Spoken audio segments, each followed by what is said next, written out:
Hello, good morning, Vande Mataram, जय हिंद दोस्तों। हमारे यूट्यूब चैनल पे आपका स्वागत है। यदि आप चैनल पर नए हैं तो चैनल को सब्सक्राइब करें तथा बेल आइकन को प्रेस करें, जिससे आने वाले वीडियो के नोटिफिकेशन आसानी से मिल जाएं। ठीक है, देखिए क्वेश्चन दिया गया है, एक मीनार के आधार से और एक सरल रेखा में 9 मीटर और 16 मीटर की दूरियों पर स्थित दो बिंदुओं से मीनार के शिखर के उन्नयन कोण पूरक कोण है। ठीक है, तो सिद्ध कीजिए मीनार की ऊंचाई AB है। अब एक मीनार है, इधर देखिएगा, एक मीनार है, मीनार का शीर्ष ये आधार है, मीनार के आधार से A मीटर और B मीटर। हमने कहा मीनार आपकी क्या है, AB हो गई। A मीटर की दूरी पर एक बिंदु है C और B मीटर की दूरी पर एक बिंदु है D। ठीक है, और इसके उन्नयन, अब देखो उन्नयन और नमन दो कोण बताया था।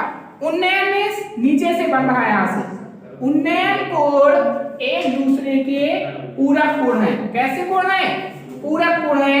पूरक कोण क्या होते हैं, किन्हीं दो कोणों का योगफल 180 हो। हमने कहा alpha plus beta is equal to, sorry 80 नहीं 90। ठीक है, किन्हीं दो कोणों का योग कितना हो, 90 हो। Alpha plus beta is equal to 90 degree.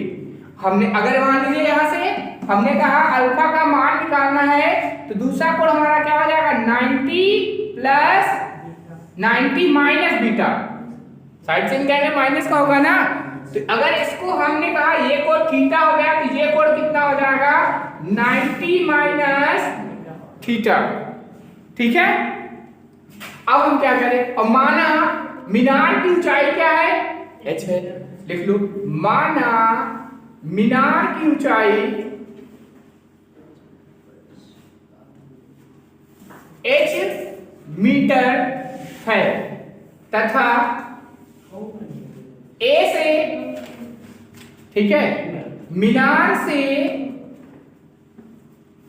A metre की दूरी पर उन्नयन कोण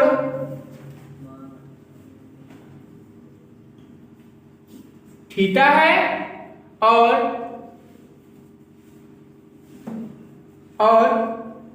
मीनार से B मीटर की दूरी से मीनार का उन्नयन कोण 90 माइनस थीटा है। अब देखिए ये हमारा क्या हो गया, समकोण त्रिभुज, ये भी समकोण त्रिभुज हो गया। लगा लो सबसे पहले समकोण त्रिभुज CAB में, CAB में tan थीटा से, tan थीटा बराबर लंब बटे आधार, लंब आधार पता है तो क्या लगाओगे, tan थीटा। ठीक है, tan थीटा बराबर लंब बटे आधार। ठीक है, थीटा का मान थीटा है, लंब कितना हमारे पास है, लंब कितना है h, आधार कितना है a। इसी को छोड़ दो, समीकरण नंबर 1। ठीक है, पुनः लिख लेंगे, फिर को पुनः समकोण त्रिभुज DAB में, इसमें भी क्या लगेगा, लंब आधार पता है tan थीटा से, tan थीटा बराबर लंब बटे आधार। ठीक है, थीटा का मान क्या है, 90 minus theta, tan 90 minus theta is equal to लंब हमारा क्या है, h upon b। tan 90 minus theta बराबर क्या होता है, cos थीटा। cos थीटा है ना, tan 90 minus theta is equal to cot theta. cot theta is equal to क्या हो जाएगा, h upon b, h upon b। अब cot को हम क्या लिखते हैं, 1 अपॉन tan। cot को क्या लिखोगे, 1 upon tan theta is equal to h upon b। अगर यहां से हम क्या करें, इसको पलट दें, रेसिप्रोकल करा दें इसका, तो एक tan हमारा ऊपर आ गया, तो ये उधर वाला भी मान पलट जाएगा, b ऊपर आ जाएगा, जाएगा, h नीचे आ जाएगा। इसको डाल दो समीकरण नंबर 2। समीकरण 1 यहाँ पर है, समीकरण 2 यहाँ पर है। हम क्या करें, दोनों का कंपेयर करा दो। लिख लो इक्वेशन 1 एंड 2 से, ठीक है, 1 एंड 2। तो यहां से tan कंपेयर करा देंगे, क्या हो जाएगा, h upon a is equal to h upon b upon h, h upon a is equal to b upon h, cross multiply करा दो, h square is equal to ab, a को b से गुणा कराएंगे ab हो जाएगा, h का मान क्या हो जाएगा, h बराबर अंडर रूट ab। यही आपका आंसर है। क्वेश्चन दिया गया है कि AB और CD केंद्र O तथा त्रिज्याओं 21 सेंटीमीटर और 7 सेंटीमीटर वाले दो साकेंद्रीय वृत्तों की चापें angle AOB is equal to 30 degree. तो छायांकित भाग का क्षेत्रफल ज्ञात कीजिए। देखिए छायांकित भाग का क्षेत्रफल ऐसे है हमारा,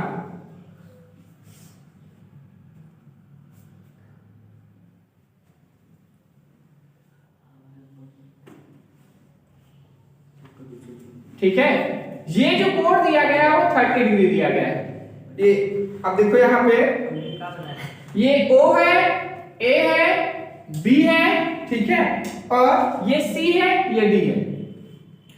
छोटे वाले की त्रिज्या क्या है, 7 सेंटीमीटर, और बड़े की त्रिज्या कितनी है, 21 सेंटीमीटर। ठीक, हमें छायांकित भाग का क्षेत्रफल निकालना है, ये वाला पोर्शन। तो छायांकित भाग का क्षेत्रफल होता क्या है, सबसे पहले देखो छायांकित भाग का क्षेत्रफल,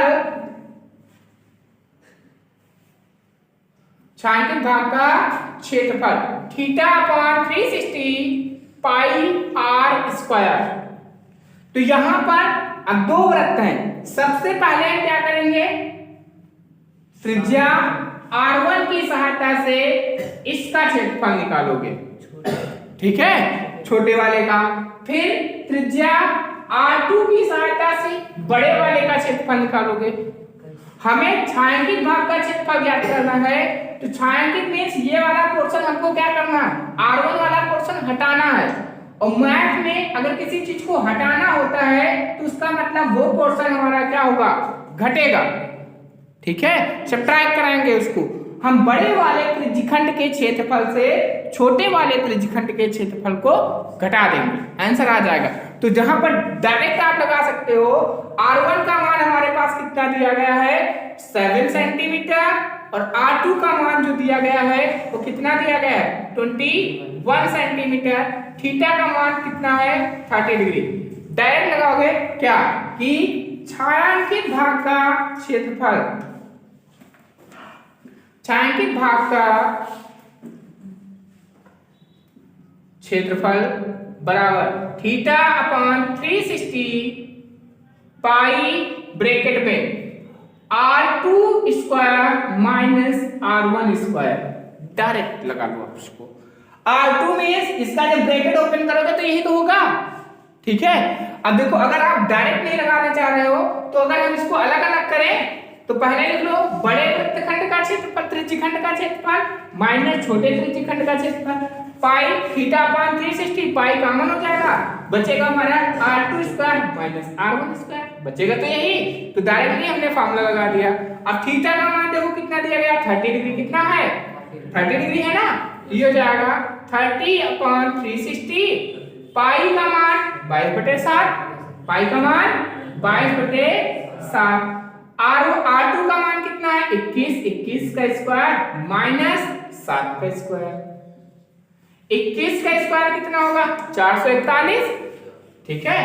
तो 0 से 0 कैंसिल, 3 1 का 3 है ना, 3 1 का 3, 3 दूनी 6, ठीक है। तो कितना आ गया, 1/12, 1/12 ये हो गया 1/12 इंटू 22/7 इंटू 21 का स्क्वायर 441 माइनस 7 का स्क्वायर 49, ठीक है, 7 का स्क्वायर 49। सॉल्व कर लिया जाए इसको, तो इसको जब हम सॉल्व करेंगे तो तो ये जाएगा, देखो इसको काट दो, 2 4 12, 2 1 कम 2, 2 1 कम 2, 11/7, 141 से 49 घटाओ कितना बचेगा? एक दहाई लोगे 11, 11 से 9 घटाओगे कितना? 441, 441 से 49 घटाओ कितना बचेगा?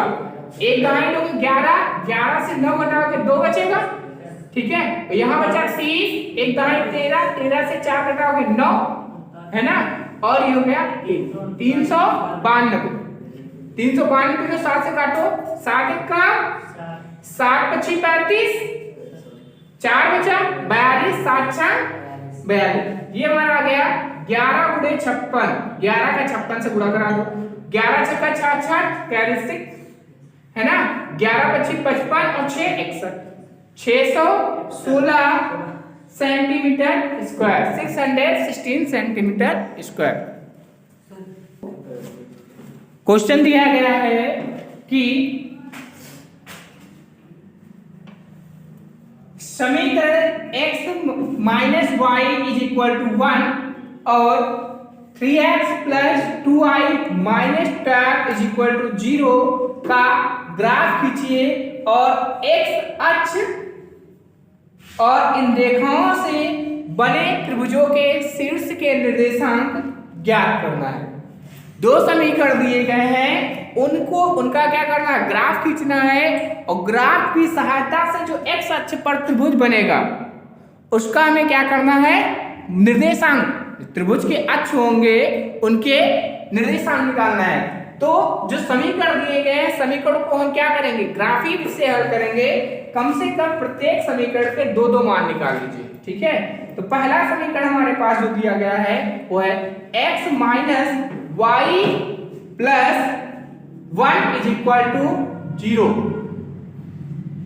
हम अगर x का मान यहां से निकालेंगे तो x का मान क्या हो जाएगा? y माइनस का है, साइड चेंज कराएंगे, प्लस 1 प्लस का है, साइड चेंज कराएंगे, माइनस का। x का मान हमारे पास क्या आ गया? y minus 1। अब इसमें y का ऐसा मान रखेंगे जिससे x का एक फिक्स कंप्लीट मान आना चाहिए, पूर्ण मान आना चाहिए, ठीक है। पूर्ण मान मीन्स वो अंश और हर के रूप में नहीं आना चाहिए, ठीक है। जैसे मैंने कहा, हमने रख दिया y बराबर 2, या हम, ठीक है, y बराबर क्या रख लिया? 2। तो x का मान क्या हो जाएगा? इसमें हम रखेंगे y के स्थान पे हम 2 रखेंगे, y इज इक्वल टू 2 रखने पर तो x का जो मान होगा वो क्या होगा? 2 माइनस 1, यानी कि x का मान क्या आ गया? ठीक है। मान लीजिए हमने इसी में रख दिया y इज इक्वल टू 1, क्या रख दिया? 1। तो x का मान क्या हो जाएगा? अब y का मान 1 रख रहे हैं, y इज इक्वल टू 1 रखने पर y का मान 1 रखोगे तो x का मान क्या हो जाएगा? 1 माइनस 1, यानी कि x का मान क्या आ गया? 0। तीसरी बार से हमने क्या किया? इसी में रख लिया y इज इक्वल टू 3 रखने पर।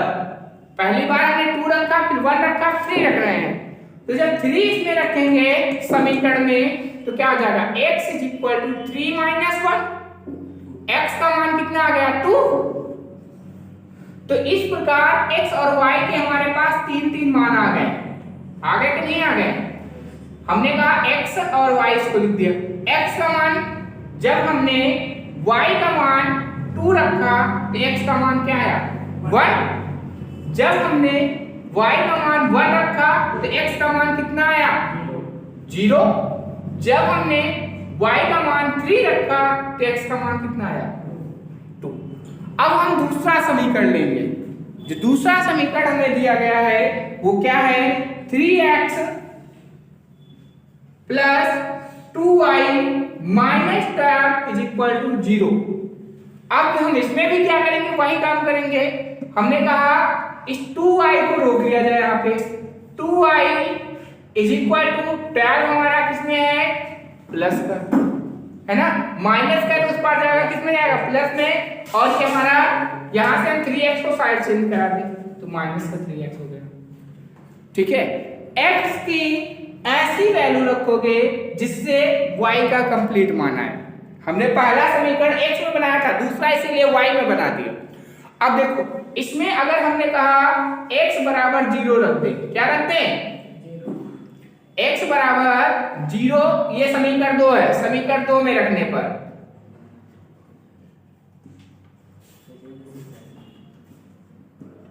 ठीक है, रखने पर इसके भी 3 मान निकालना है। तो पहला हमने क्या रखा, x बराबर 0, तो 2y is equal to 12 minus 3 into 0। किसी भी नंबर का 0 से गुणा कराओगे तो उसका मान क्या होता है, 0। तो 2y इज इक्वल टू कितना हो गया, 12 माइनस 0, है ना, y is equal to 12 upon 2 is equal to 6। y का मान कितना आ गया, ठीक है, x बराबर 0 रखने पर y का मान कितना आया, 6। दूसरा है, अब देखो दूसरे में हम क्या करेंगे, इसी समीकरण में पुनः x का फिर मान रखा जाए। तो अगर इसमें x का मान हमने क्या रखा था, यहाँ पे 0, x का मान 2 रख दे, तो 2 से 6 घटाएंगे, है ना, घट जाएगा। लिख लो x इज इक्वल टू 2, समीकरण 2 में फिर रख लो।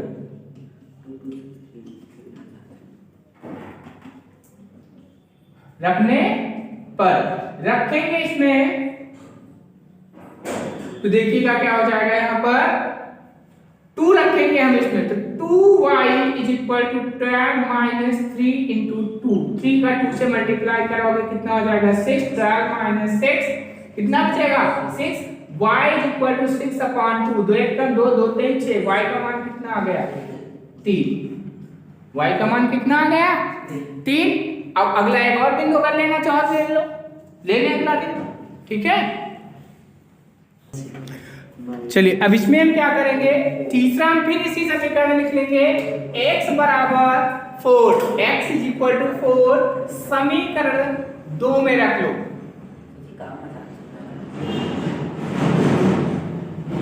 x is equal to 4 equation number 2 में रखेंगे हम। तो इक्वेशन नंबर 2 हमारी क्या थी, 3x is equal to 2y is equal to 3x minus 12 minus 3x, है ना। अब इसमें मान रखोगे x का मान कितना रखोगे, 4, तो ये जाएगा 2y is equal to 12 minus 3 into 4, 4 3 जा 12, 2y is equal to 12 minus 12, 12 से 12 cancel, to y is equal to 0 upon 2, 0 upon 2 is equal to 0। ठीक है, तो इस प्रकार हमारे पास इसके भी मान कितने आ गए, 2 मान आ गए, है ना। तो इसके मान कौन कौन से हैं वो भी ध्यान लिख लेते हैं, ठीक है, नोट कर लो फिर बताएं।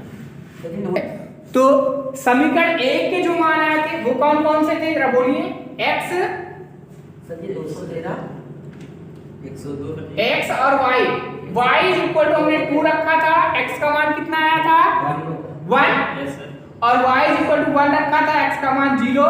तीसरी बार में y इज इक्वल टू 3 रखा था, x का मान कितना आया था 2। अब समीकरण 2 ये हमारी इक्वेशन 1 थी। अब इक्वेशन 2 के जो मान आए हैं वो भी बोलिए। इक्वेशन 2 में x और y, x का मान हमने क्या रखा था सबसे पहले 0, है ना। y का मान कितना आया था 6, है ना। और दूसरी बार में x का मान हमने 2 रखा था, y का मान कितना आया 3 आया। तीसरी बार में x का मान हमने क्या रखा 4 रखा, और y का मान कितना आया था 0। ठीक है, अब देखिए ग्राफ खींचने हम जा रहे हैं। ये हमारा क्या हो गया, ग्राफ के ऊपर हो गया x अक्ष और y अक्ष, ये हो गया हमारा मिडिल पॉइंट, और ये हमारा है y अक्ष और ये है x अक्ष। ठीक है, ये y हो गया, ये हो गया y डैश, और ये x है तो x डैश। ठीक है, अब देखो मान इसमें रख लें सबसे पहले, तो 0 1 2 3 4 5 6 7।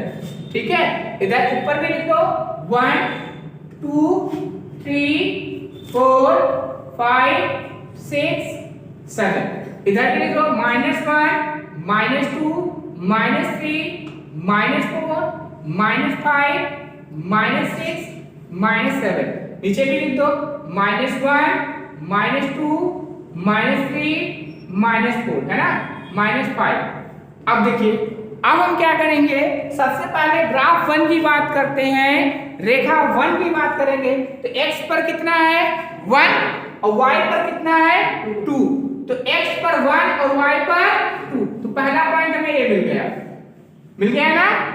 दूसरी बात हम बात करेंगे, x पर कितना है 0 और y पर कितना है 1, तो दूसरा पॉइंट 0 x हो गया और y पर 1, तो दूसरा पॉइंट ये हमारा हो गया। ठीक, तीसरी बार हम बात करेंगे, x पर कितना है 2 और y पर कितना है 3, तो तीसरा पॉइंट ये हमारा मिल गया यहाँ पर। ठीक है, तो इन तीनों बिंदुओं से होकर के रेखा खींच दिया जाए। इसका नाम हमने क्या कहा, ये हमारा हो गया P1 P2 P3। ठीक है, तीनों बिंदुओं से होती हुई रेखा खींच दो आप, सीधी आएगी एकदम। ठीक है, ऐसे। अब देखो दूसरी रेखा क्या करेंगे, अगली दूसरी रेखा पर आएंगे, तो इसमें क्या है, x बराबर 0 पर y का मान 6, x 0 और y का मान 6। इसको हम क्या करेंगे, ये P था, इसको नाम दे दो M1। ठीक है, अब फिर x का मान 2, y का मान 3, 2 और 3 यही पॉइंट रहेगा हमारा। ठीक है, M2। ठीक है, अब देखो तीसरा पॉइंट क्या है, x पर 4 और y का मान 0, ये आपका हो गया 4 0। ठीक है, तीन बिंदु मिल गए ना, M1 M2 M3। इन तीनों बिंदुओं से होती हुई रेखा खींच दो ऐसे। ठीक है, बन गया। अब त्रिभुज एक्स अक्ष पर, एक्स अक्ष हमारा ये है कि नहीं, ये है एक्स अक्ष, तो छायांकित करना है। जो त्रिभुज बन रहा है इसको हमें क्या करना है, छायांकित करना है। तो ये हो गया हमारा छायांकित त्रिभुज। अब इसके निर्देशांक भी निकालना है, तो हमने कहा ये हो गया हमारा A और ये वाला पॉइंट हो गया B, इसको हमने नाम दे दिया C। त्रिभुज ABC का हम पॉइंट निकालेंगे। अब देखो A का निर्देशांक निकालेंगे, तो निर्देशांक क्या होता है, x, y होता है कि नहीं, बिंदु जब निकालते हैं। x का मान कितना है यहाँ पर, x का मान कितना है -1, x का मान कितना है -1 और y का मान कितना है 0, तो पहला बिंदु हमारा क्या हो गया -1 का मान 0। अब यहाँ पर आएंगे, अब देखो x और y का मान, दोनों का मान कितना है, बोलो कितना है, 3 और 3, दोनों का मान 3 3 है। x का भी मान 3 है और y का, सॉरी x का मान 3 है और y का मान 2 है, 2 और 3। ठीक है, तो ये हो गया x पर 2 और y का मान कितना हो जाएगा 3। ठीक है, x का 2 हुआ कि नहीं हुआ, देखो यहाँ पर, और y का कितना हो गया 3, 2 और 3। तीसरा बिंदु निकालेंगे, तो x का मान कितना है यहाँ पर 4 और y का मान कितना आ गया 0। ठीक है, तो जो x अक्ष पर त्रिभुज बन रहा है उसके निर्देशांक क्या हो जाएंगे, a बराबर -1, 0, b बराबर 2, 3 और c बराबर -4, 0। ये हमारे x अक्ष पर बनने वाले त्रिभुज के निर्देशांक हो गया, यही इसका आंसर। जो हमारी पहला समीकरण था वो क्या था, पहला समीकरण बोलो जल्दी से, पहला समीकरण था x - y + 1 = 0। इसकी रेखा हमारी ये वाली हुई। ठीक है, जो दूसरा समीकरण था वो क्या था, 3x + 2y - tab = 0। दूसरा रेखा हमारा ये हुआ। ठीक है, तो पहली रेखा ये और दूसरी रेखा ये, इससे बनने वाला त्रिभुज हमारा ये है, x अक्ष पर बनने वाला त्रिभुज ये। इसके निर्देशांक कौन कौन से, a b c। a का मान कितना है -1, 0 और b का मान कितना है 2, 3 और c का मान कितना है 4, 0।